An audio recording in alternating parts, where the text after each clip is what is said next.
punchy.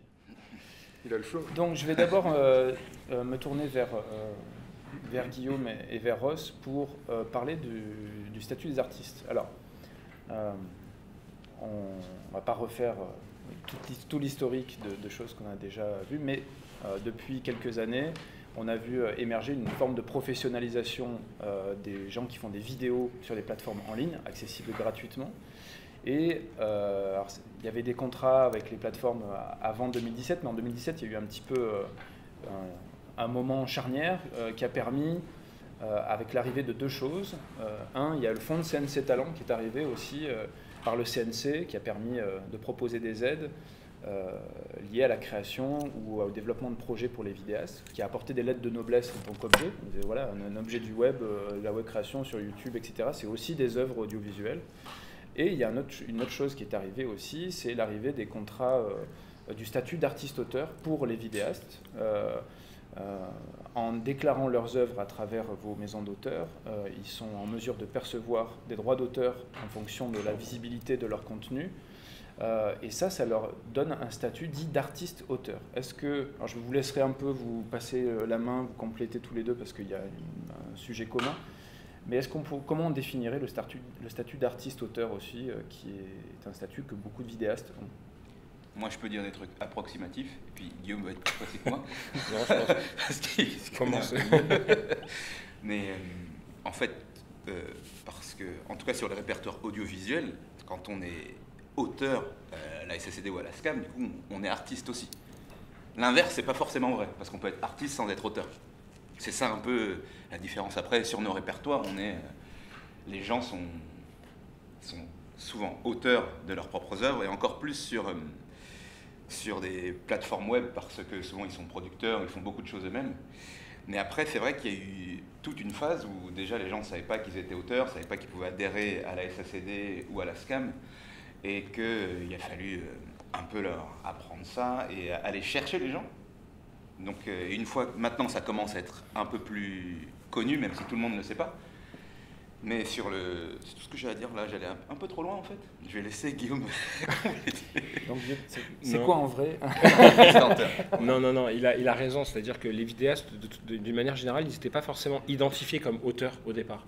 Même si, à partir du moment où une personne va créer une œuvre, va commettre un acte de création, il a la qualité d'auteur. Après, on peut parler à partir de quand on devient auteur, c'est quand il y a une œuvre derrière protégeable par le droit d'auteur.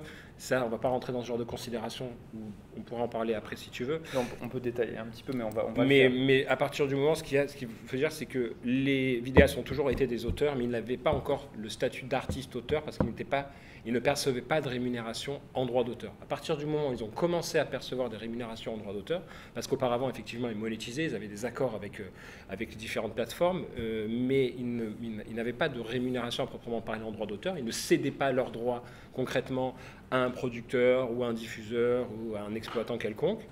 Donc, à partir du moment où ils ont commencé à percevoir ces rémunérations en droit d'auteur, ils ont dû déclarer ces sommes en droit d'auteur auprès de l'administration, et c'est comme ça ils ont bénéficié du statut d'artiste-auteur, à différencier du statut d'artiste-interprète, tout ce qui sont les comédiens, ou même de réalisateur-artiste, ou artiste-interprète et artiste-réalisateur, touchent des rémunérations, des cachets d'intermittents, donc sont rémunérés en salaire.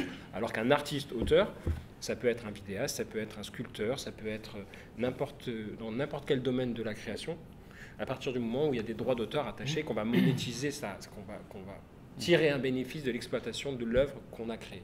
Donc à partir de là, forcément, le statut d'artiste-auteur existe, mais c'est au niveau de l'administration et au niveau de l'URSSAF anciennement, et AGSA et Maison des artistes avant.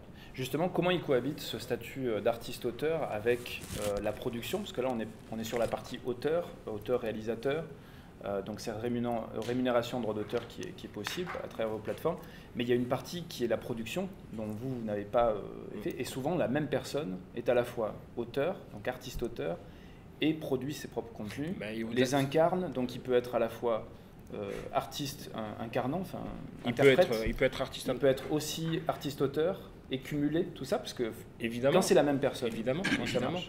Il peut tout à fait. C'est-à-dire qu'on peut avoir des gens qui vont cumuler. On peut avoir une personne qui va écrire un scénario, qui va l'interpréter. Donc on peut avoir l'artiste auteur, l'artiste interprète, et puis qui va réaliser également un film, donc réalisateur-artiste. Donc on peut cumuler tous ces statuts-là. Après, là où on est dans un schéma particulier avec les vidéastes, c'est qu'ils écrivent, qu'ils incarnent, qu'ils montent, qu'ils tournent, qu'ils valident, qu'ils produisent. Donc ils font toute la chaîne de production d'une œuvre qu'on pouvait considérer comme classique auparavant pour la télévision. Où c'était des personnes différentes voilà, qui des personnes chaque... différentes. C'est vrai que dans le documentaire, on a des personnes qui peuvent faire, qui peuvent avoir ce statut-là, un peu qui vont faire tout de A à Z. Mais là, on est vraiment dans un schéma particulier où, et c'est eux qui vendaient surtout aussi qui se mettent en avant, qui créent leur contenu, la ligne éditoriale de leur chaîne et qui font tout de A à Z. Donc effectivement, ils ont plusieurs qualités et ils peuvent cumuler leur statut, effectivement, et cotiser à différentes caisses en fonction du statut qu'ils vont avoir. Donc le point de départ, c'est plutôt l'œuvre en elle-même qui est déposée, et autour, c'est ceux qui ont les compétences qui ont été convoquées pour la produire. C'est toujours l'œuvre et donc l'auteur par conséquence qui est à la base de toute cette chaîne. C'est ça qu'il ne faut pas oublier non plus, c'est que s'il n'y a pas d'auteur au départ qui écrive un projet, il n'y a pas de réalisation, il n'y a pas d'interprétation, il n'y a pas de montage, de validation, de diffusion et tout ça aussi. Est-ce que tu veux rajouter quelque chose là-dessus? Alors, oui, peut-être, tu parlais de producteur, c'est vrai que, alors, par exemple pour YouTube, le producteur, ça a tendance à être celui qui détient la chaîne. Donc quand on est auteur seul, ça va, mais on peut avoir des chaînes comme de Fiction Studio Bagel ou Le Vortex qui n'appartiennent pas aux auteurs. Et là, c'est là où il peut y avoir une différence sur YouTube, où quand on fait tout soi-même, eh ben, on est aussi producteur parce qu'on touche l'argent de la rémunération. Et on peut être aussi auteur sur YouTube, sur une chaîne qui ne nous appartient pas, et du coup, on n'aura pas l'argent de la monétisation, et c'est le producteur, entre guillemets, qui touche cet argent-là. Il y a un peu cette nuance, en tout cas sur YouTube. Comme être, par exemple, un vidéaste invité, c'est le vidéaste qui détient la chaîne, qui produit aussi, et là, il vient en tant qu'interprète ou peut-être en co-auteur de ce qui a été créé. Mais après, ils peuvent partager les droits d'auteur là-dessus. Ouais. Exactement. Ça, vos plateformes, elles permettent de le faire. C'est-à-dire que quand vous déclarez une œuvre, vous déclarez aussi le pourcentage, il me semble, de qui a fait quoi, enfin, qui est auteur, qui est réalisateur, à quelle proportion. Indépendamment de la chaîne. Indépendamment de la chaîne. Pas besoin d'être détenteur de la chaîne pour déclarer une œuvre à la SACD ou à la SCAM. Il faut être juste auteur de l'œuvre. Pour un tout petit peu élargir la question de l'œuvre et de rapport à l'artiste, ces dernières années, notamment avec le Covid, etc., on a vu émerger pas mal de choses sur la création audiovisuelle, et notamment, je pense notamment au live. On a aussi plein de petits formats, Instagram, TikTok, etc., qui arrivent comme ça. Aujourd'hui, qualifier une œuvre, par exemple, de flux, c'est pas dans le champ de la création normalement habituelle. Alors, quand on a des lives, par exemple, aujourd'hui, c'est qui l'auteur? C'est quoi comme œuvre? Est-ce que vous, en tant que maison d'auteur dans chacun vos répertoires, comment vous regardez l'arrivée du live dans l'incarnation? Parce qu'il y a des lives, c'est clairement du flux, de la discussion, etc. Mais il y a des lives qui demandent de la préparation, il y a un concept, il y a même une réal. Donc, c'est pas le mode de diffusion, c'est peut-être plutôt l'objet qu'il faut regarder. Comment vous regardez ces nouveautés un peu qui sont en train de prendre et puis qui génèrent une économie, donc qui font partie du paysage professionnel? Pour la SACD, c'est quelque chose de bien. Pour moi, perso, c'est un casse-tête. Parce que surtout pendant le confinement, il y a même commencé à avoir des pièces de théâtre sur Zoom. Avec des entrées payantes. C'est un sketch ou comment? Je sais pas. Donc c'est un casse-tête juridique, ces nouvelles formes. Oui, c'est compliqué. Après, on va trouver des solutions parce que ça se fait de plus en plus. Mais c'est vrai qu'au début, le live, c'était pas... en tout cas, en audiovisuel, c'était pas forcément quelque chose qu'on prenait en spectacle vivant, parce qu'il y a du spectacle vivant à la SACD, c'est du live tout le temps. Mais du fait des nouvelles plateformes où des fois les gens ne mettent pas le live en replay, donc c'était même dur juste de savoir quand est-ce qu'il y a eu un live, juste techniquement en fait. Il y avait déjà c'était un des problèmes. Oui, parce qu'il n'y a pas de répertoire de programmation, etc. Et puis s'ils ne le remettent pas en replay sur leur chaîne YouTube, pour savoir même juste même déclarer l'œuvre, avoir un lien et tout, ça, enfin, c'était compliqué quoi. Donc c'est des formes qui continuent à poser question sur comment on les qualifie, et c'est peut-être quelque chose qui va un peu mais en fonction des plateformes, ça peut évoluer parce que chacune a ses prédisposition est différente, mais en tout cas, dans le confinement, il y a eu des... ça a foisonné. C'est des nouvelles enquêtes toutes les semaines, quoi. Ouais. Je ne sais pas si pour la SCAM c'est la même chose. Non, c'est hyper intéressant ce que tu dis, mais c'est vrai que le problème c'est le référencement aussi. Après, la base du live, c'est de savoir si c'est protégeable ou pas par le droit d'auteur pour que nous on puisse intervenir. Après, en tant que société d'auteur, d'une manière générale, on n'est pas là pour juger de la qualité d'une œuvre ou pas, considérer ou pas que c'est protégeable par le droit d'auteur. Donc la question qui va se poser, c'est quelles sont les personnes qui peuvent revendiquer des droits d'auteur, qui peuvent déclarer, comment on la référence. C'est tout ce que vient de dire Rosol, de toute façon, c'est comment on la référence, comment on la retrouve, est-ce qu'elle a bien été diffusée, qu'est-ce qu'elle a généré comme nombre de vues, comment on peut la payer, et tout le schéma de perception et de répartition qui peut exister derrière. Historiquement, à la SCAM, il n'y avait pas de direct. Tout ce qui est divertissement, plateau, en gros, n'était pas à la SCAM. Mais après, effectivement, avec les nouvelles écritures, c'est quelque chose qui va forcément arriver parce qu'il y a des gens qui vont incarner des reportages, qui peuvent incarner des reportages, qui peuvent faire du direct. Et tous ces éléments-là, toutes ces petites pastilles qui peuvent exister, font partie du répertoire de la SCAM. Donc si on le fait en direct et qu'on fait un live en direct, qu'on va dans Avignon et qu'on visite Avignon, qu'on va interroger les gens. J'irai dormir chez vous en live, quoi. Voilà, j'irai dormir chez vous en live, tout à fait partie du répertoire de la SCAM. Après, c'est le référencement, comment on le paye. Et les questions, la question, c'est pas de savoir. La question, c'est plutôt de savoir dans quelle mesure on peut intervenir et dans le la gestion des droits attachés à ces nouvelles formes de création. Ce qui se fait beaucoup en live aussi actuellement, c'est les debunks. Enfin, c'est un peu étudier un sujet, essayer de le comprendre, de l'analyser, de savoir ce qui est vrai, ce qui est faux.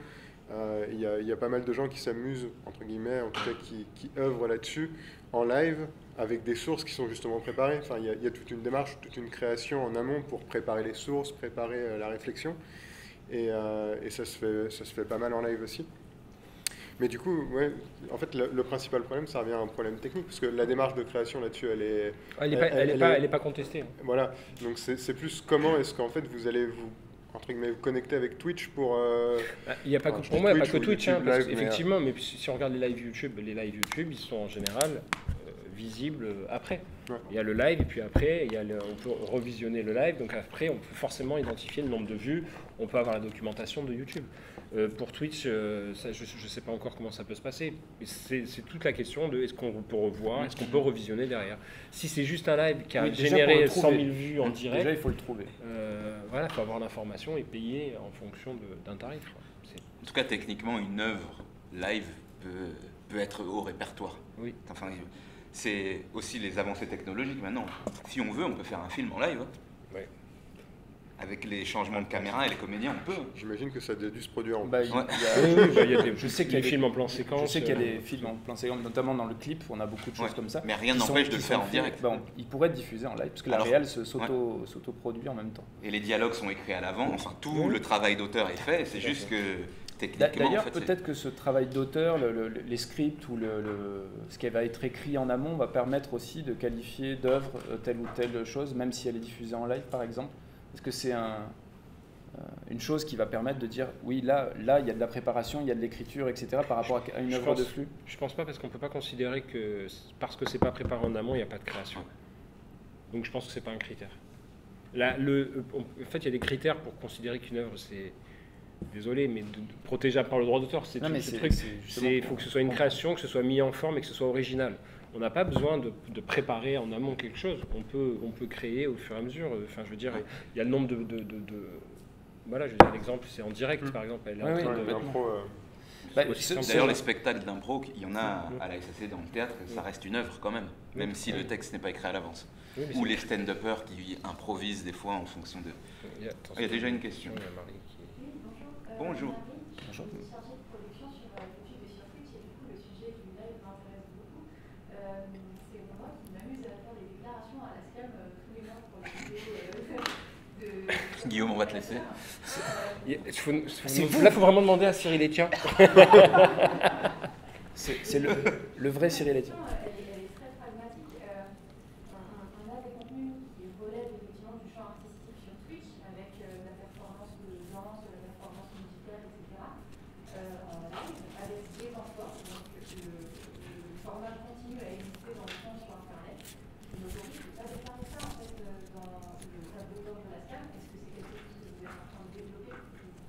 Après, des performances, comme tu viens de les énoncer, enfin, je ne veux pas me prononcer, mais ça me semble être du répertoire de la SACD. Hein. Tout ce qui est performance dense et tout ça. La balle, mais non, mais c'est juste pour dire que par rapport à ça. Après, il y a, de toute façon, non mais tu vois, je t'oublie pas, ça me fait plaisir. Après, il faut savoir que de toute façon, on court toujours après les nouvelles, les avancées, comme au tout début où il y avait comment les vidéastes peuvent déclarer des œuvres à la SCAM, comment on va mettre en place le système pour qu'ils puissent déclarer. On se pose des questions sur tous les supports et sur toutes les nouvelles plateformes et les nouveaux médias d'une manière générale. Et peut-être dire que c'est normal de courir un peu derrière parce qu'il faut que ça se qu'il y ait une fasse création, et qu'il y ait une création donc s'il y a des interrogations, un temps de compréhension. Complètement, pour comprendre le média exactement et comment ça se passe. Et c'est toujours des choses, on rattrape le temps. Donc s'il y a un problème à ce niveau-là, normalement, on peut toujours, d'une manière ou d'une autre, remplir un bulletin de déclaration, déclarer une œuvre à la SCAM, sans que le média visé corresponde vraiment au bulletin de déclaration. Mais après, c'est des choses qu'on peut forcément adapter par la suite. Mais je pense vraiment qu'il y a des... sur les déclarations sur Internet, directement sur le site de la SCAM, peuvent être faites sans souci, même pour ce genre de plateforme-là.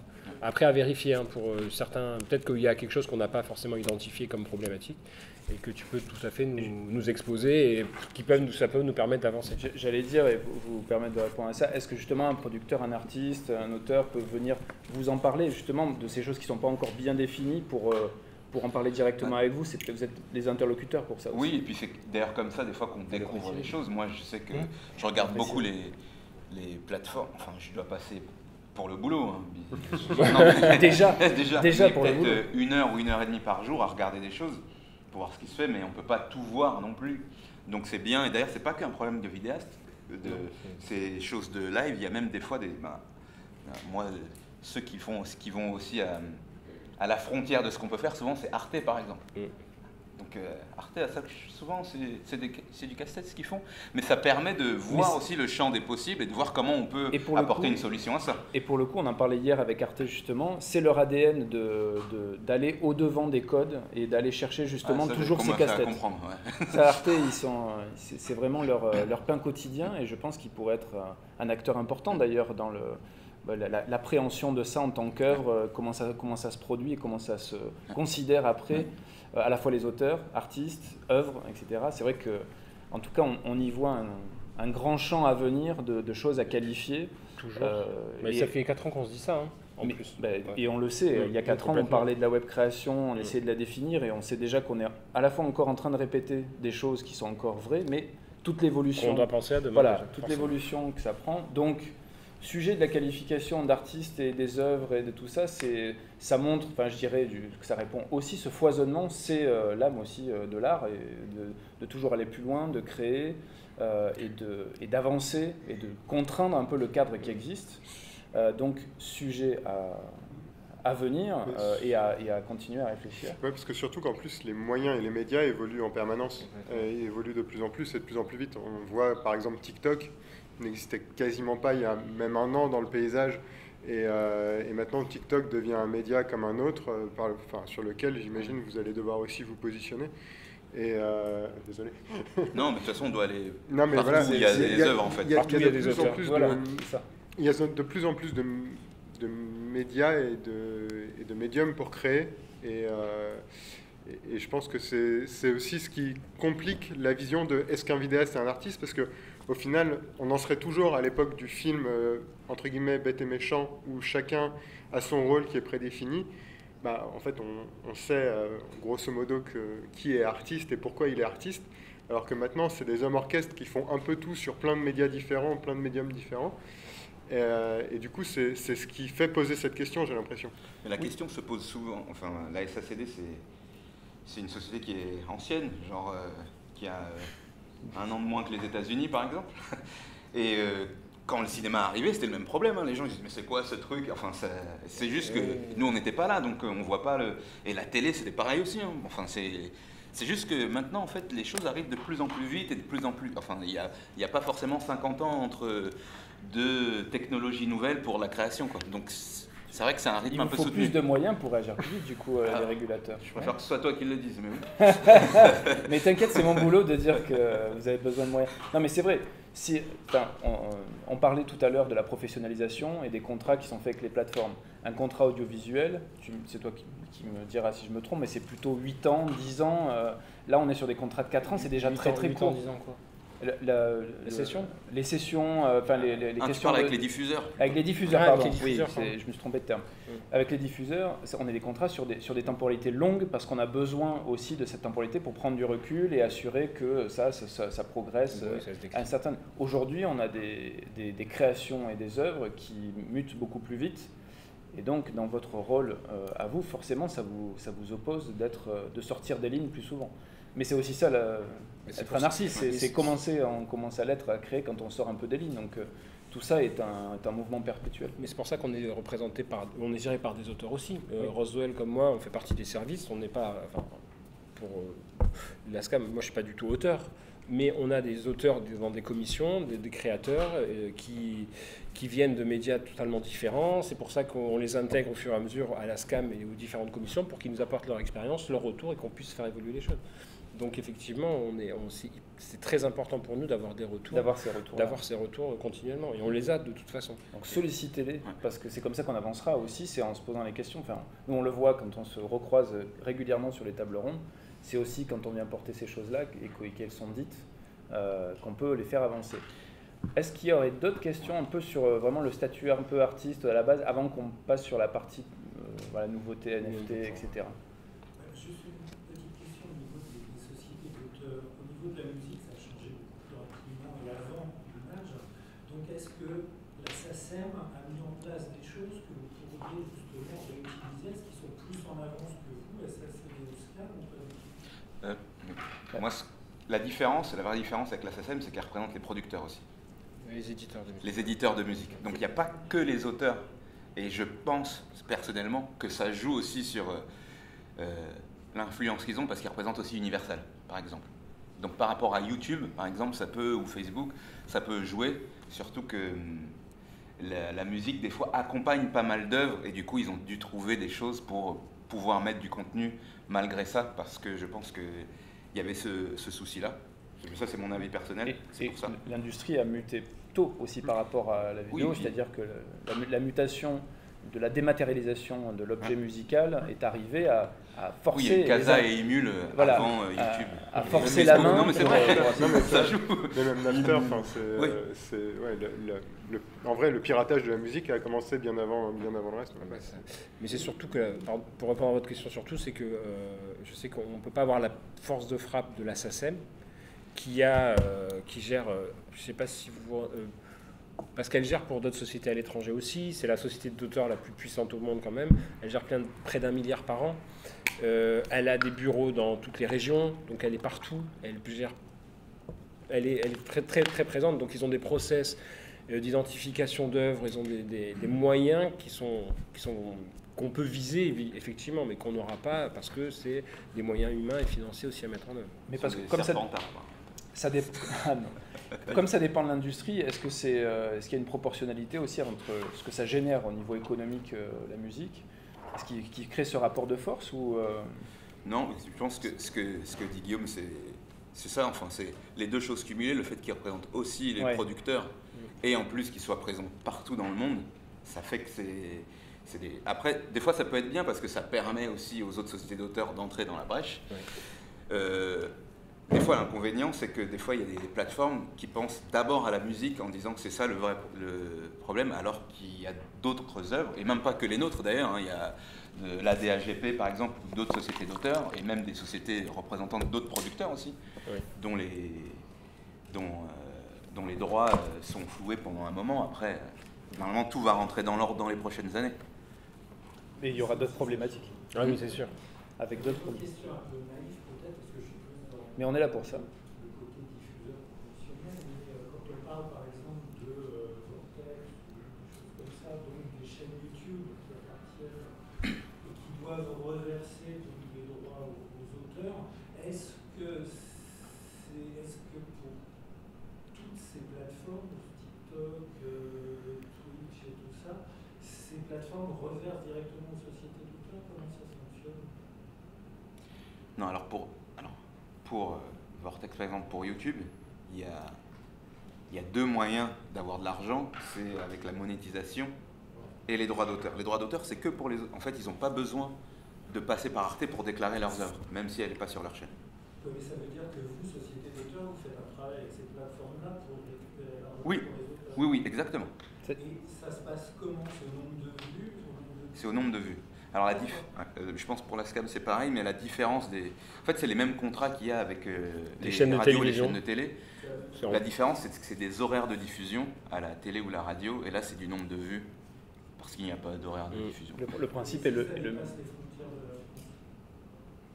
Ça, c'est le même problème qu'avec les diffuseurs. Hein, pour YouTube France, oui. Ça dépend, ça dépend si les vues générées en France, en général. À la FSD, c'est France, Suisse, Belgique, il me semble. Voilà, c'est ça. C'est ASCAM aussi, c'est le même. Et généralement, nous, on aimerait bien négocier plus, hein, mais c'est souvent compliqué avec les plateformes. Et je sais qu'on a, par exemple, un contrat avec Netflix, qui est aussi une plateforme de diffusion sur Internet, il ne faut pas l'oublier, c'est pas de la télé. Et c'est la même chose. On bloque après ce qui est un bien pour les auteurs sur YouTube. Enfin, YouTube, ils connaissent, mais sur Netflix, ils ont leur nombre de vues aussi. Ce qui n'est pas affiché, contrairement à YouTube, ce sont les vues mondes qui sont affichées. Des fois, il y a des petits décalages entre ce qui est vu en France et ce qui est vu dans le monde. Mais voilà. Non, mais le principe, l'intérêt d'une société d'auteur, c'est vraiment d'aller chercher l'argent auprès des diffuseurs, justement, pour pouvoir reverser ensuite les droits d'auteur. C'est voilà. Donc, On a mesuré la valeur d'une œuvre, ça peut relever aussi d'un sacré casse-tête quand on est créateur sur Internet. On a entendu parler de NFT ces derniers temps. Stan, alors, peux-tu nous parler de NFT, nous aider un peu à définir ce que c'est? On parle de valeur d'œuvre, on parle d'œuvres dématérialisées, et on parle de marché d'art aussi sur des œuvres dématérialisées aujourd'hui. D'abord, peut-être comprendre ce que c'est que le NFT rapidement, et peut-être après ouvrir à d'autres questions et de liens. Les œuvres numériques non matérielles, les vidéastes savent ce que c'est à travers ces plateformes. Quelle perspective ça peut offrir derrière, évidemment, en termes de valorisation d'œuvres. Mais d'abord, c'est quoi le NFT? Du coup, le NFT, je ne sais pas, juste à main levée, est-ce que vous connaissez plutôt le NFT? Plutôt pas. Plutôt pas. Donc ceux qui ont levé la main, c'est plutôt oui. Ok. Ouais. Pas grand monde. En gros, le NFT, c'est le principe de représenter... Alors déjà, c'est l'acronyme de... C'est l'acronyme de Non-Fungible Token. Donc en gros, il y a l'idée des choses qui sont fongibles et l'idée des choses qui sont non fongibles. Par exemple, 1 euro, c'est fongible. 1 euro, vous l'échangez contre un autre euro, personne ne saura la différence. Si on échange nos 2 verres, a priori, en fait, ils sont différents. Ces 2 verres qui sont différents, on ne peut pas les échanger n'importe comment. Donc c'est la différence entre quelque chose qui est fongible et quelque chose qui n'est pas fongible. Donc cette propriété numérique, enfin cet aspect des choses, en fait, n'existait pas dans le monde numérique pendant très longtemps. En fait, on pouvait avoir un fichier, et ce fichier, on pouvait le copier autant de fois qu'on voulait. Et il y avait une infinité de fichiers qui pouvaient exister, et on ne savait pas quel était le fichier original. Tous les fichiers étaient les mêmes. Et quand vous faites un CTRL-C, CTRL-V, en fait, vous faites copier-coller, à chaque fois, vous avez un nouveau fichier, mais tout est fongible, en fait. L'idée, c'est de matérialiser le côté unique d'un objet numérique. C'est là où ça devient un peu complexe dans l'esprit. Mais vraiment, l'idée, en fait, c'est que, par exemple, on prend une vidéo YouTube et on se dit que cette vidéo YouTube se comporte comme un objet. Cette vidéo YouTube est unique à part entière. Et même si elle est dupliquée, même si plusieurs chaînes remettent la même vidéo, il y a bien la première vidéo qui est unique et qui est l'original de l'œuvre. Et on peut avoir ça sur tous les aspects de la création. En fait, on retrouve cette idée de NFT dans plusieurs types de domaines, et je trouve que celui de l'art est le plus prégnant, parce que, en fait, jusqu'à présent, on peut se poser aussi la question de est-ce qu'un vidéaste est un artiste? Parce que jusqu'à présent, en fait, quelle était l'œuvre du vidéaste? L'œuvre du vidéaste, elle était en ligne, ça allait être une vidéo YouTube, mais une vidéo YouTube, c'est quoi? Et en fait, on peut se dire que c'est pas grand-chose. On peut se dire que, par exemple, 9 millions de followers sur Instagram, 100 000 abonnés à une chaîne, on peut se dire qu'est-ce que c'est. En même temps, quelle valeur ça a? on peut se demander quelle valeur ça a, et pourtant on sait que c'est quelque chose. Mais à partir du moment où c'est dématérialisé, personne n'est capable de le concevoir en quelque sorte. Les NFT, l'idée c'est vraiment de pouvoir concevoir ces choses et de les matérialiser.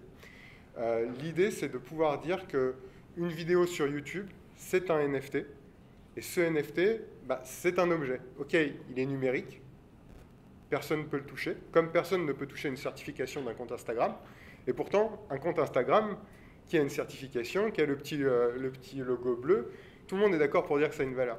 L'idée, c'est d'amener la même chose en fait, sur les vidéos YouTube, sur les posts Instagram, sur les photos diffusées sur Twitter, sur les threads sur Twitter. Enfin, il y a plein d'axes de création qui existent sur le web en général. Et l'idée, en fait, c'est de pouvoir, en quelque sorte, matérialiser ces créations. Alors, comment elles se matérialisent? On parle de valeur, on va parler de valeur peut-être numéraire. Il y a un dieu NFT qui dit ça vaut tant, ça vaut tant. Comment on se définit cette valeur? Parce que ça peut paraître très arbitraire. Et surtout, quelle est la place des artistes là-dedans, sur cette valorisation? La valorisation, déjà, en fait, on en revient au marché de l'art. Comment est-ce qu'on valorise une œuvre d'art aujourd'hui? Honnêtement, c'est propre à chacun. La démarche de valorisation d'une œuvre d'art, elle peut se faire par rapport au temps passé, elle peut se faire par rapport au coût de la mise en œuvre de l'œuvre en elle-même. Je ne sais pas, vous, comment... Là, on en parlait tout à l'heure, vous le faites par exemple par rapport au nombre de vues. Au final, vous valorisez une œuvre par rapport au nombre de vues ou par rapport à la diffusion sur des plages horaires. Il y a plein de visions différentes sur comment valoriser une œuvre.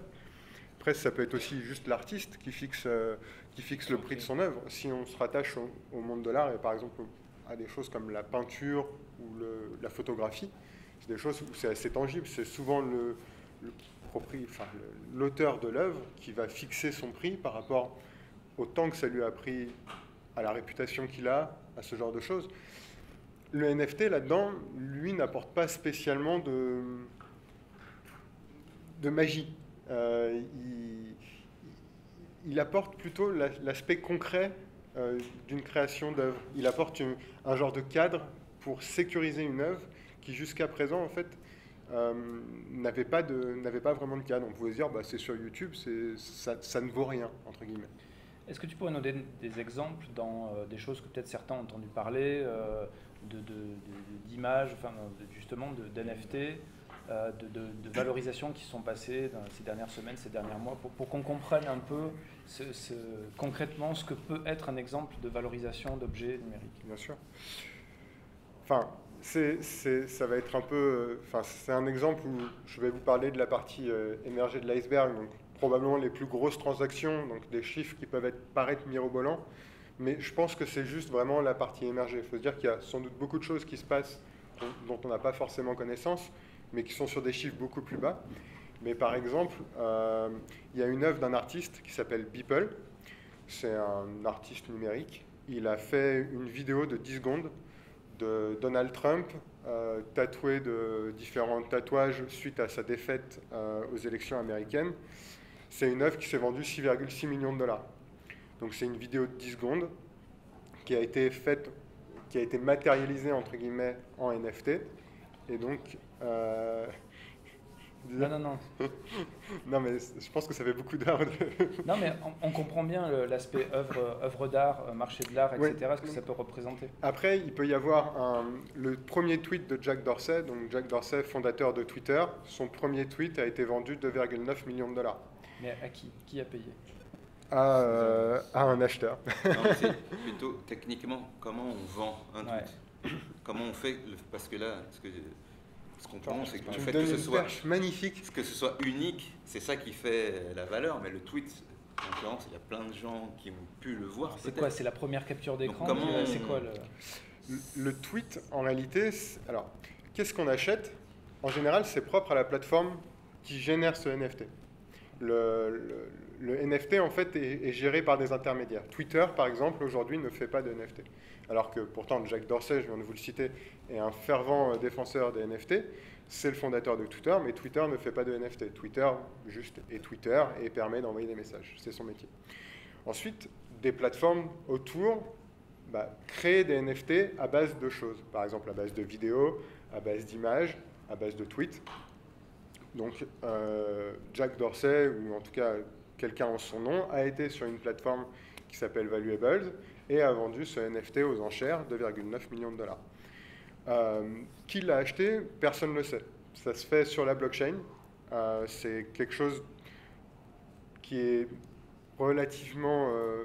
qui n'est pas réellement anonyme, mais qui est en tout cas pseudonymisé. Et donc, on ne peut pas savoir réellement la personne qui a acheté ce tweet. Comme les enchères, quoi. Un peu. Oui, c'est le même principe que les enchères. De toute façon, on retrouve vraiment... Qui a touché ça? Jack Dorsey. Ah, ça c'est sûr. Intéressé, Guillaume. Non, mais il y a quelqu'un, ça pourrait ne pas être lui, on pourrait... Non, parce que le but, en fait, le but des plateformes... qu'une œuvre soit valorisée par quelqu'un d'autre, justement, On pourrait imaginer le vol. L'avantage, en fait... Qu'est-ce qui promet à l'auteur original? La certification. En fait, c'est les certifications que les plateformes mettent en œuvre. Par exemple, nous, chez Utip, donc super pour la perche, merci beaucoup. Nous, chez Utip, on vient de lancer une plateforme qui s'appelle CalArt. CalArt, en fait, l'idée, c'est que les créateurs de contenu peuvent automatiquement connecter leurs réseaux sociaux, donc YouTube, Instagram ou Twitter. Donc nous, on s'occupe de la partie certification du contenu. Et on peut mettre en vente le contenu qui est disponible sur les réseaux sociaux sous forme de NFT. Donc en fait, pourquoi est-ce que ce contenu est authentique? Parce que le créateur est venu chez nous, s'est connecté avec ses identifiants de son réseau social, donc on est certain qu'il est le propriétaire de ses œuvres, et il les met en vente. C'est un point de départ important, c'est la certification. Oui. Okay. Après, je suis effectivement... totalement profane, c'est pour ça que c'est très très bien. Oui, mais après, effectivement, c'est là où le rôle des plateformes est super important, parce que les plateformes sur lesquelles il va y avoir ces transactions de NFT ont un rôle de confiance qui est très important, parce que demain, je pourrais aller certifier n'importe quel tweet, potentiellement, et ça n'aurait aucune valeur. Il faut qu'il y ait une action de la part de l'artiste, du créateur, pour mettre en vente son NFT, et qu'il ait au préalable connecté ses réseaux sociaux, a priori. Du coup, on en arrive aux vidéastes. Est-ce que ça veut dire que demain, c'est une manière de valoriser une œuvre qu'on a créée quand on est auteur, créateur, sur le web, qu'une de ces vidéos ou un ensemble de vidéos peut être valorisé et être vendu du coup. Alors après, ça posera peut-être des questions de droit aussi une fois que c'est vendu. Enfin, il y a plein de choses sur... Il y a des réflexions en tout cas qui vont arriver. Évidemment. Ça va arriver. Mais du coup, les vidéastes, on le sait, c'est à part les très gros qui font énormément de vues, etc., qui génèrent beaucoup grâce à la publicité, on est dans des modèles économiques très fragiles, très divers, avec beaucoup de contraintes. Tout ça est en tension permanente. Donc imaginez une nouvelle forme de valorisation des œuvres, etc.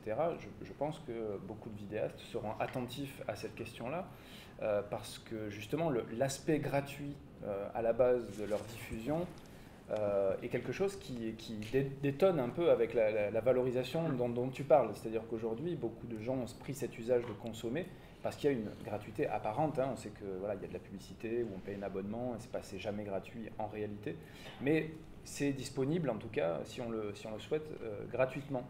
Ce qui a posé beaucoup de questions au départ sur le financement et la professionnalisation des vidéastes. Donc on pourrait imaginer que ça fasse partie du mix économique d'un modèle de vidéaste. C'est ce qu'on croit, et c'est pour ça qu'on lance CalArt complètement. En gros, l'idée, c'est que cette œuvre, elle a beau être sur Internet, pour nous, elle est unique, et même si elle est disponible sur Internet, elle est unique, et elle existe à part entière. On a des œuvres, par exemple, qui sont disponibles dans les musées. Et une œuvre qui est disponible dans un musée, c'est pas pour autant qu'elle n'a pas de valeur. Bien au contraire, en fait. Parce qu'elle est dans un musée, elle a d'autant plus de valeur. C'est juste qu'Internet, c'est qu'un énorme musée à ciel ouvert. Et en réalité, c'est ça le champ de la création sur Internet. Ce n'est qu'un énorme musée en fait, où vous pouvez accéder gratuitement à toutes les ressources. Ce qui est bien mieux qu'aller payer 15 € son entrée au Louvre, en fait. Et du coup...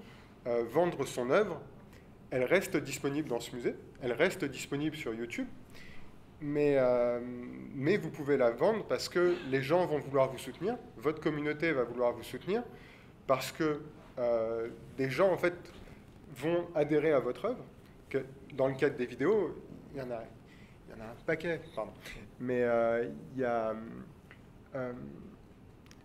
en fait, ça peut être des vidéos qui suscitent... l'émoi, de toute manière, pourquoi, on en revient en fait à la question, pourquoi est-ce que les vidéastes sont des artistes, ce qui n'est pas exactement la question, mais il y a toujours une démarche créative derrière tout ça. Et en fait, la démarche créative, pour moi, cherche à provoquer des émotions à l'audience. Et il va y avoir un sentiment de peur, un sentiment de joie, de la tristesse, mais en tout cas, une œuvre fera probablement réagir la personne qui regarde. Mais ça peut être une sorte d'investissement aussi sur l'avenir. C'est-à-dire que je trouve qu'un vidéaste est intéressant, il a très peu de vues au départ, j'achète la certification et puis dans 10 ans, je la revends le triple du prix. Je vais vous embaucher tous les deux. C'est d'ailleurs comme ça qu'on soutient un artiste peintre, par exemple, en achetant une toile et en investissant sur... Je vous embauche tous les 4, enfin tous les 3. Alors j'ai une question, un cas pratique, peut-être que la question elle sera pour Guillaume, qui a les compétences, mais je ne te demande pas une réponse, je te demande les questions que ça pose en fait. Merci. Roswell fait une vidéo, il la poste sur ta plateforme Scalart. Moi je l'achète. Tant qu'elle reste sur son média de diffusion à la base, il n'y a pas de problème là-dessus. C'est toujours lui le propriétaire des droits d'auteur dans tous les cas. Il n'y a pas de vente de cession de droits d'auteur. Il n'y a pas de cession de... Bon, voilà, tu n'as même pas besoin de... Non, mais il y a la problématique aussi. S'il veut la diffuser et vendre à quelqu'un d'autre pour une autre plateforme, par exemple, c'est déjà arrivé que des web-séries qui étaient disponibles sur la plateforme Internet soient rachetées pour d'autres formes de diffusion.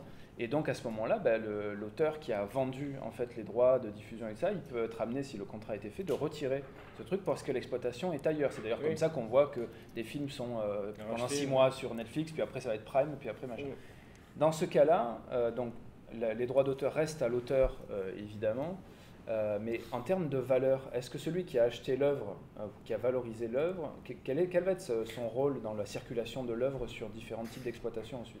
Il y a à mon sens, parce que si on est plutôt dans le domaine des œuvres d'art plastique par exemple, où si j'achète une œuvre et que pour une somme 100 €, que je la revends 1000 € l'année d'après, l'auteur de l'œuvre originale, de l'œuvre qui a été vendue, va toucher un pourcentage sur la revente, ce qu'on appelle le droit de suite. Donc j'imagine, et c'est la question qui va se poser notamment sur est-ce que le droit de suite, comment le droit de suite peut éventuellement s'appliquer aux reventes de NFT. C'est un truc que du coup sur Scalart on met en œuvre. Il y a un droit de suite au niveau du marché secondaire. En fait, on a le marché primaire qui est donc la première mise en vente d'une œuvre numérique, quelle qu'elle soit, ici en particulier une vidéo. Mais du coup, en fait, sur le marché secondaire, donc la revente de l'œuvre et la vie de l'œuvre, en fait, c'était ce que tu disais, du coup, on avait un peu 3 types d'acheteurs pour moi. On avait le premier acheteur qui souhaite simplement soutenir la démarche d'un artiste. Le deuxième acheteur qui va être plutôt quelqu'un qui va être touché par l'œuvre, touché par la vidéo. Et la troisième personne qui est plutôt, à la limite, ce qu'on pourrait appeler un spéculateur, quelqu'un qui va se dire « moi je pense à ma revente ». Moi je pense à ma revente, en fait, c'est à la fois une bonne chose, mais en même temps une chose qui laisse toujours un goût amer à l'auteur de l'œuvre. Et donc en fait, on a intégré ce droit de suite, ce qui fait que quand tu revends une œuvre que tu as achetée sur Scalart, 10% de la valeur de la revente est automatiquement versée à l'auteur à chaque fois sur toute la vie de l'œuvre. Pourquoi 10% Ça vient de la loi, c'est ça, c'est une série France 2. Ah non, mais là, on est dans les régulations de marché, en fait, et là, c'est des pourcentages qui sont moyens dans ce genre Nous, c'est le montant qui nous a paru juste par rapport à... Enfin, c'est un montant que nous, on a décidé par rapport aux transactions qui sont faites sur notre plateforme. Mais en fait, je ne connais pas d'obligation légale sur ce sujet-là. C'est en pleine régulation. Non, mais dans les œuvres d'art plastique, un tableau ou autre, il y a un tarif, il y a un pourcentage légal, mais je ne le connais pas. 3%. 3%. Ouais. Donc on est au-dessus. J'allais dire 5, mais 3% c'est pas beaucoup. Hein. Mais c'est le problème en fait. C'est que en fait l'artiste n'est pas forcément valorisé sur toute la chaîne. Et nous, ça nous semble hyper important qu'en fait l'artiste continue d'être intéressé sur la spéculation qui peut être faite sur lui. Et c'est aussi un des mauvais côtés que peut avoir le NFT. En fait, le NFT, je vous ai parlé de gros chiffres. Il y a même une vidéo, un mème qui était disponible sur Internet, qui est assez connu, c'est Charlie Beats My Finger. C'est un enfant qui se plaint que son frère lui a mordu le doigt. Cette vidéo a été vendue pour $650 000. Pareil, une vidéo qui doit probablement durer 15-20 secondes. Pour le coup, la démarche créative là-dessus peut être interrogeable. Est interrogeable. Mais la démarche des parents aussi, si c'est eux qui ont vendu le truc. Mais il y a eu une autre vente la semaine dernière, parce que comme je savais que ce sujet sur la fille qui fait la grimace dans la voiture, qui a été vendue, qui a une vente aux enchères, où j'ai pas suivi c'est le un prix, même, ça a été vendu $64 000. Oui, ça c'est une image pour le coup. Voilà, une image. Et voilà, enfin, il y a toute une bulle spéculative qui peut exister autour de ça. Il y a beaucoup de choses qui se lancent en NFT qui n'ont pas forcément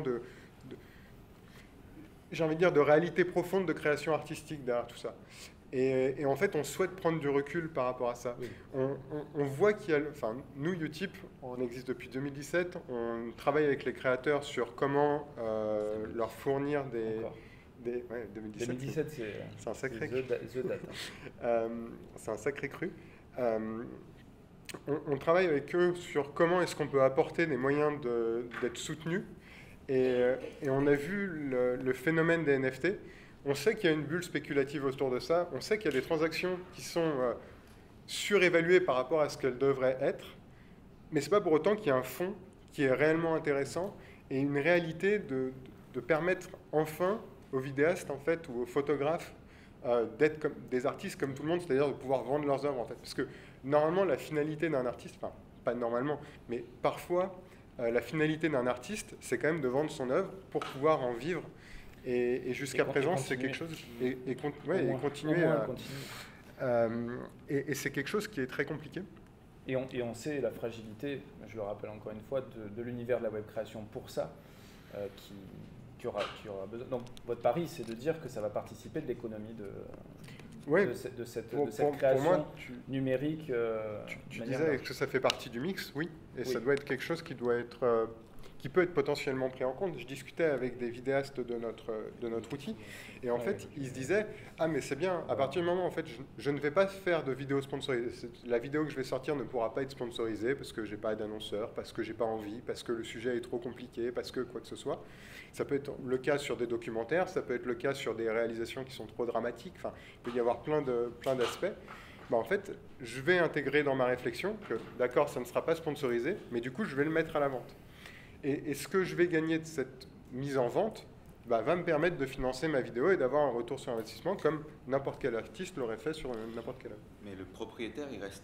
En fait, il est propriétaire d'un objet numérique, mais il ne peut pas empêcher que les gens viennent le voir dans un musée. Il ne peut pas dire je l'affiche chez moi. Quoi. Il y a des problèmes liés aux droits d'auteur. Je sais pas, non, c'est donc encore un sujet qui va être un bon casse-tête aussi au niveau droit. Tout ça annonce une régulation à venir et Parce que normalement, quand tu cèdes tes droits pour une exploitation, c'est une exclusivité. Donc après, dans quelle mesure, lorsque la personne a une certification sur un NFT, elle va l'avoir pour elle dans son coffre-fort numérique à elle, par exemple, mais elle ne va pas pouvoir en profiter, la rendre publique, c'est-à-dire... tu vois, il y a toutes ces questions-là aussi qui peuvent se poser sur l'exclusivité des droits qu'a une personne qui va commander. Enfin, c'est pour ça qu'en fait, on insiste sur l'aspect où il n'y a pas de cession de droits propres. Non, mais je ne parlais pas de la cession des droits sur le NFT, je parlais de la cession des droits. Je suis auteur, je suis vidéaste, je fais une vidéo, j'autorise des exploitations pour des reprises à la télévision ou autre, donc je cède mes droits à un moment. Et s'il y a un NFT au départ, dans quelle mesure ça ne va pas venir... C'est une interrogation. Ce sera des bonnes questions. Moi, je serais ravi si un jour TF1 va me dire bonjour, est-ce qu'il y a bien un NFT sur cette œuvre et est-ce que ce sera une bonne question. Je serais ravi que ce soit. Et puis qui ouvre d'autres. Alors, on a techniquement fini le temps, mais on va prendre quelques questions dans la. Est-ce qu'il y a des questions dans le public? On va prendre une première question ici.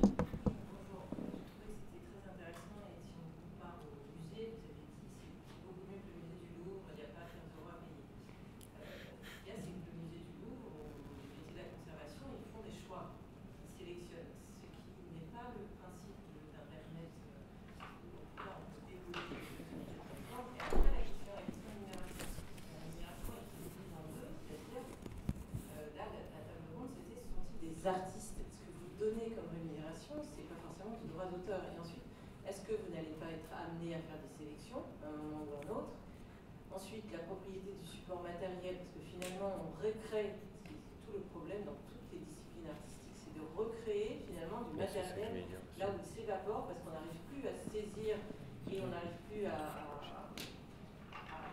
formaliser une espèce de chaîne de valeur. Donc, l'avenir de votre plateforme, comment vous l'imaginez? C'est-à-dire, est-ce que c'est faire des sélections? Est-ce que c'est soutenir la création? Et dans ce cas, je vous dirais, vous donnez des armes pour vous poser des questions, c'est 10%, le reste, il va où? 10%, c'est ridicule. C'est exactement, moi je suis dans le livre, c'est le combat des auteurs, c'est de dire, attendez, 10%, tout. Non, je finis. Donc, il y a 90%. Et vous prenez quoi comme commission? Sur quel... vous dites, on a décidé, c'était 10%. Donc, en fait, moi, ma question, c'est quoi on a décidé? Pourquoi 10? Pourquoi pas 5? Pourquoi pas 50? Comme dans les œuvres dérivées. Voilà. Et ensuite, sur l'histoire du droit de suite pour les œuvres plastiques, le gros problème, c'est que c'est très très mal appliqué.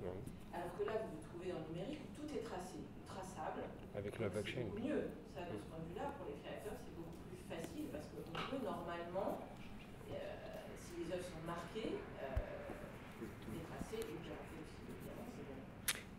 Ouais. Vous allez être en concurrence avec deux plateformes qui ne vont pas manquer de se saisir de ce phénomène. Et donc, en fait, c'est quoi votre vision? Je suis pas sûr de réussir à avoir tout bien. J'ai pas pris mon papier et mon stylo, du coup je vais peut-être pas répondre dans l'ordre.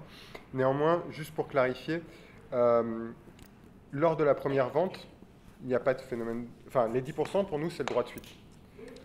Du coup, sur la première vente, sur la première mise en vente, on prend une commission de 15% sur la valeur de la transaction, et donc 85% revient à l'artiste. Sur les transactions suivantes, là où du coup un propriétaire donc un propriétaire qui n'est pas l'auteur revend son œuvre, là il y a de nouveau 15% de frais de transaction qui s'appliquent, sauf que sur ces 15% de frais de transaction, il y en aura 10% qui vont aller au créateur original de l'œuvre, et 5% pour Cala. 10% de 15 ou 10% de 100%? 10% de 100%. Donc c'était pour clarifier l'aspect de... En fait, à chaque fois, il y a 15% de prélevés. La première fois, c'est que pour vous. Oui, après, c'est vous pour partagez vendeur, avec l'auteur. revendeur ou à l'acheteur. C'est ça. Vendeur-acheteur, c'est normal. Oui, c'est normal. Oui, c'est ça. Oui. En fait, dans les 15% que nous, on prélève, la première fois, les 15%, tout va pour nous, parce qu'en fait, il y a aussi des frais de mise en œuvre du NFT, et il y a tout un tas de choses à payer.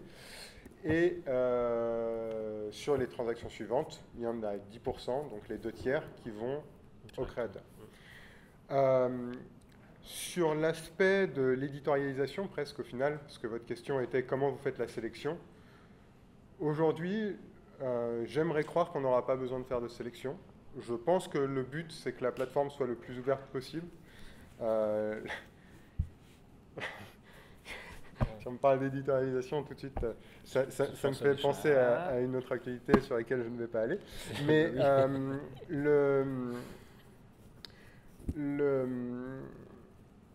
il y a toujours un peu à mon avis, cette même réflexion qui a aussi à la SACD et à la SCAM sur qu'est-ce qu'une œuvre, qu'est-ce qui va relever du documentaire, qu'est-ce qui va relever de la fiction. Je pense que c'est toujours des choses qui sont difficiles à décrire.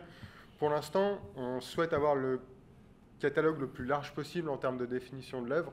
Et en réalité, j'ose croire, pas de certitude absolue, on lance la plateforme en ce moment, elle est juste en bêta, on vient de la lancer.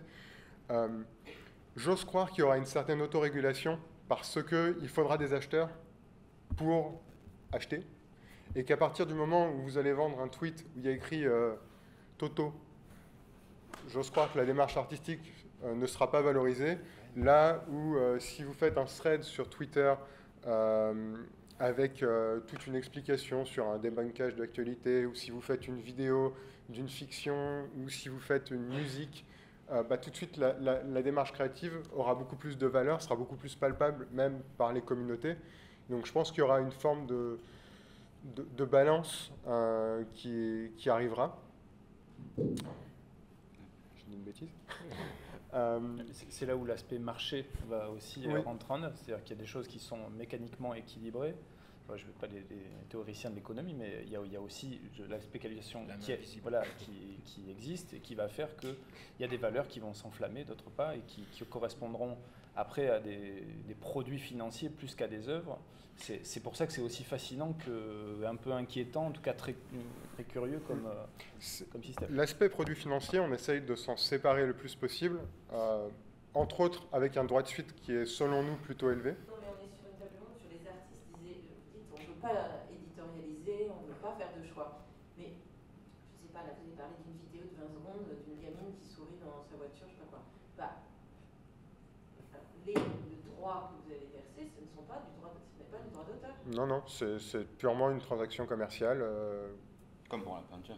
Ouais, comme pour la Mais, peinture. en fait, C'est pas une plateforme d'artistes. Bah, sinon, les peintres ne sont pas artistes. Non. Enfin, je sais pas. Moi, de ce que j'ai compris, Merci. parce que moi aussi j'ai découvert, ce qu'il va dire, c'est son analogie avec le Louvre qui prête à confusion. Moi aussi, j'en fais beaucoup et en fait, c'est tricky les analogies. Mais en fait, c'est pas un musée. Eux, ils permettent aux gens de peindre seulement. C'est ça la différence. En tout cas, Et après, il y a des gens qui achètent, mais ils font pas. Leur but, c'est pas de dire ça, on prend pas. Si j'ai bien compris. Voilà, non. C'est pas eux qui vont décider si les gens peignent, s'ils font du Léonard du Vinci ou s'ils font une maison, un bonhomme avec 5 doigts, quoi. Oui, mais du coup, mais techniquement, c'est pas parce qu'on fait une maison sur vite fait qu'on n'est pas artiste. L'achat, après, ça fait autre chose, mais une œuvre, normalement, on ne dit pas qu'elle est bonne ou qu'elle est mauvaise, techniquement. Oui, C'est pas ça c'est pas comme ça qu'on reconnaît, contrairement au Louvre, qui choisit. Il doit y avoir un travail de promotion des œuvres, c'est-à-dire que, en fait, est-ce que vous ne devenez pas banalement un distributeur d'œuvres, mais en ligne, avec ce système qui vous permet d'avoir des œuvres uniques et de faire cette promotion-là à l'international? C'est une vision qu'on peut avoir de la chose. Mais c'est pas, pour nous, c'est pas la vision qu'on souhaite avoir. C'est une vision qui est possible. On est plus dans une démarche où on souhaite permettre au créateur d'exposer son contenu et de lui permettre de le vendre comme n'importe quel artiste. Si vous parlez d'un livre, oui, sauf que la démarche de création est plus large que potentiellement un livre. Mais on peut dire qu'on est un genre de librairie, on peut dire qu'en fait, on est plein de choses à la fois parce qu'on est un site de vente aux enchères. en réalité, on est un site de vente aux enchères. On pourrait être comparé à une galerie d'art, mais sauf qu'on est une galerie d'art d'objets numériques. Et de tout genre d'œuvres. Oui. D'accord. Ça peut être même des PDF. Par exemple, moi, un exemple, on va prendre d'autres questions juste après, je finis juste. En fait, un exemple d'œuvre qui aujourd'hui n'existe plus et que je trouve dommage, c'est un manuscrit. Aujourd'hui, de plus en plus d'écrivains n'écrivent plus. Plus personne n'écrit son livre, même à la machine à écrire. C'est quelque chose qui disparaît. Or, le manuscrit original d'un livre, je trouve qu'il a une valeur émotionnelle, il a toute une valeur sur la démarche de création, de voir les ratures de l'artiste, de voir la façon dont il a évolué pour créer son œuvre. C'est quelque chose qui n'existe plus. Pourtant, l'auteur l'a probablement fait sur Word ou sur un logiciel d'écriture, d'édition. Et on pourrait voir ces ratures. Sauf qu'aujourd'hui, il n'y a plus de moyen de valoriser ce manuscrit original, qui pourtant recèle de plein de choses. Et donc, ça pourrait être ça, par exemple, qui peut être vendu sur CalArt. T'as refait une analogie là, Stan. C'est dangereux. Heureusement, tu es là. Je vous avais prévenu. Vous n'allez pas vendre, vous vendez quand même pas un manuscrit, vous vendez un livre reproductible. Ben, un manuscrit, Vous vendez pas un manuscrit, vous vendez pas quelque chose avec des ratios, vous vendez une œuvre d'art et un manuscrit peut être protégeable par le droit. Enfin, à partir du moment où c'est commercial, on peut tout vendre. Et un manuscrit, excuse-moi, hein, mais c'est un manuscrit peut être protégeable par le droit d'auteur aussi. Donc c'est pour ça que, pour moi, c'est pas. C'est comme s'ils vendaient le manuscrit, mais il pouvait être édité quand même. Mais le manuscrit, c'est... Oui, mais c'est. Tant mieux. C'est toute la difficulté du numérique, du format numérique, quoi. Oui. C'est vrai. C'est vrai. Bah, Il y a beaucoup de plateformes d'écriture. Ouais. Les fanfictions pourraient devenir des objets aussi. Oui, tout à fait. Enfin, ça se voit beaucoup sur... j'ai perdu le nom de la plateforme d'édition la plus connue, mais si Armand, si tu arrives à me rafraîchir la mémoire sur... Oui, Armand, c'est toi. Plateforme d'écriture. Non, mais tu sais, Wattpad. Bah oui. Wattpad, qui est une plateforme d'écriture qui est probablement la plus réputée, sur laquelle il y a beaucoup de contenu. On pourrait imaginer qu'on transforme des œuvres de Wattpad en NFT. Enfin, ça pose pas de problème technique. Il y a une plateforme aux États-Unis où ils créent justement, où les écrivains mettent en ligne leurs pensées, ils vendent leurs pensées directement, sous forme de NFT juste. Et c'est par exemple, c'est quelque chose qui, moi j'ai découvert en lisant un article ce matin, Booba va vendre un morceau sous forme de NFT, donc avec des gens par le système de la blockchain qui vont chacun acheter des morceaux de l'œuvre. Ouais. Donc c'est quelque chose qui... Une dernière. Oui, Moins que ça. Le temps que les personnes puissent aller dans les autres salles. voilà, on va prendre une dernière question du coup. Mais il n'y a pas une question. La meilleure pour la fin. Ça tombe mal dans les deux. Trop Pour tard. reprendre votre analogie, j'aurais plus... Tu vois Tu vois J'aurais plus l'impression de voir ça un peu comme la bobine initiale qui a été faite pour faire un film et du coup on la vend, etc. Moi je me demande, en fait, est-ce que vous avez déjà des retours sur combien sont prêts à payer les gens? Je sais pas, est-ce que des gens ont payé genre 500 € pour la vidéo de Bob Lennon qui vient de sortir? Je sais pas, parce que je crois qu'il est après.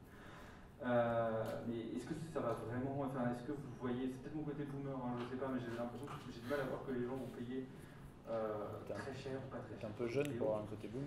Et ma deuxième question est plus technique, dans le sens où vous utilisez du coup les NFT, les techniques de blockchain qui sont des choses très décentralisées, leur but c'est d'être décentralisé.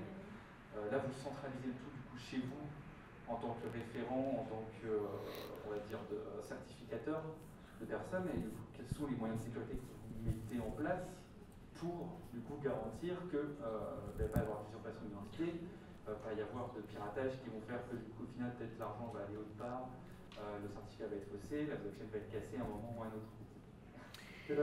Désolé. Je vais juste répondre, juste faire une remarque sur la première partie de ta question, parce que faut pas oublier que dans le monde de l'art, quand on fait par exemple, les bronzes peuvent être numérotés, tu vois, et du 1 au 5e, ça va valoir beaucoup plus cher que si on commence à acheter le 6e, le 10e. Et en fait, je me suis posé la question de cette certification numérique, quel est l'intérêt pour les gens d'avoir l'original finalement, alors qu'il est identique, on peut le décliner à l'infini, et c'est comme pour les bronzes finalement. Et je pense qu'il y a des gens qui vont forcément vouloir avoir l'original, absolument, c'est une sorte de... pour les gens qui sont fans, qui sont intéressés, qui ont les moyens et qui veulent défendre. Donc c'est pour... je me suis posé le même genre de questions que toi au tout début, hein, mais c'est pour avoir l'original, le numéro 0. Quoi. Et même quand il y a série, il peut y avoir des séries limitées. Oui, voilà, c'est exactement, de bronze, de tableau. Celui qui est la Joconde, c'est pas l'original qui est exposé au musée du Louvre, par exemple. Donc, mais tout le monde peut avoir une reproduction quasi identique de la Joconde, mais pourtant personne ne va s'amuser à acheter... un poster de la Joconde, alors que si on te dit tiens tu veux l'original, tu peux forcément plus le prendre. Voilà, c'est tout. C'est des interrogations, hein, c'est vraiment... Ça c'est par rapport à l'unicité de l'œuvre, et je pense que c'est un point qui est super important. Quant au prix, non, j'ai très peu de retours sur nous par rapport à ce qu'on fait nous, parce qu'on est les seuls à le faire. Je pense que ça va pas forcément être des sommes mirobolantes au début. Je pense que ça va plutôt être des choses autour de 100 € maximum. Je pense pas qu'on va atteindre dès le début des milliers d'euros, sauf quand on va avoir affaire à des grosses communautés sur des gros enjeux, et en fait avec des raisons derrière qui sont particulières. Si par exemple demain McFly et Carlito sort une vidéo, met par exemple sa vidéo dans l'avion le 14 juillet en vente en NFT pour soutenir Médecins sans frontières, je pense que ça peut cartonner. Et du coup, ça pourra valoir potentiellement plusieurs dizaines, plusieurs centaines de milliers d'euros. Parce que ça dépasse en fait, la création simple. C'est quelque chose qui devient beaucoup plus global et qui a un but en plus qui est beaucoup plus concret, par exemple d'aller aider Médecins sans frontières. Sur la partie sécurité, en fait, nous, chez Utip, depuis quasiment le début, on a la possibilité... les créateurs ont la possibilité de connecter leurs réseaux sociaux. Ça se fait à travers des mécanismes qui sont mis en place par les plateformes tierces, donc par YouTube, par Facebook, par Twitter, par Twitch. C'est des procédés de connexion qui sont sécurisés par les plateformes tierces, donc qui sont réputées relativement infaillibles. Et nous, en fait, depuis 2017, on est le partenaire financier des créateurs. Depuis 2017, on gère des centaines de milliers d'euros de flux tous les mois sur la répartition des dons qui leur sont versés. J'ai envie de te dire que c'est pour ça qu'on est sécurisé. C'est un peu une preuve par l'expérience. On a un partenaire financier qui nous aide sur toute la logique des transactions financières. On a tout un système autour de la blockchain. Tu demandais si la blockchain était cassée. La blockchain ne nous appartient pas. Pour le coup, la blockchain reste quelque chose qui est décentralisé. Le point d'accès à la blockchain est centralisé. La blockchain que nous utilisons, ce n'est pas la nôtre. C'est une blockchain qui existe. Les blockchains sont réputées incassables. Elles peuvent l'être selon des types d'attaques qui, pour l'instant, n'existent pas encore, ce qui fait l'évaluation qu'il peut y avoir sur d'autres crypto-monnaies. Et juste un point par rapport, parce que j'aborde le sujet des crypto-monnaies, les transactions qui ont lieu sur CalArt sont en euros ou en dollars, mais ne sont pas en crypto-monnaie. On n'utilise pas de crypto-monnaie sur la plateforme, aussi pour se séparer un peu de la spéculation. L'idée, en fait, c'est vraiment d'avoir une plateforme qui est du côté des créateurs et qui encourage les créateurs à vendre leurs œuvres, et pas forcément du côté de la spéculation et de la bulle NFT qu'il peut y avoir, qui existe de par la nature des NFT et de par la nature des crypto-monnaies. Donc sur CalArt, c'est en euros et en dollars, pas en crypto. Merci Stan.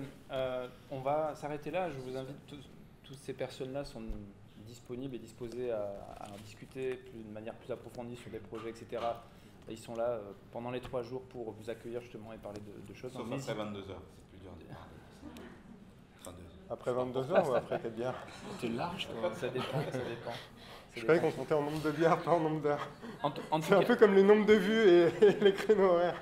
Bon, en tout cas, pour conclure, vous voyez que cette table ronde un peu qui ouvre les choses n'a pas fini de rester ouverte et de poser beaucoup de questions, tant du point de vue des artistes, des œuvres et du flux constant de l'ADN de tout ça qui ne peut que révolutionner en permanence et transgresser ces règles-là. Et donc, il est important de continuer à les interroger. Il est important aussi de se méfier des analogies. Ça, c'est un autre enseignement qu'on a tiré de cette table ronde. C'est important. Je ne cracherai plus sur Je vous donnerai les coordonnées de Ruswell pour le consulter concernant vos analogies. Si vous faites des présentations en public, il pourra vous recevoir et vous coacher. Merci pour votre attention. Bonne suite de festival. À très bientôt. Merci.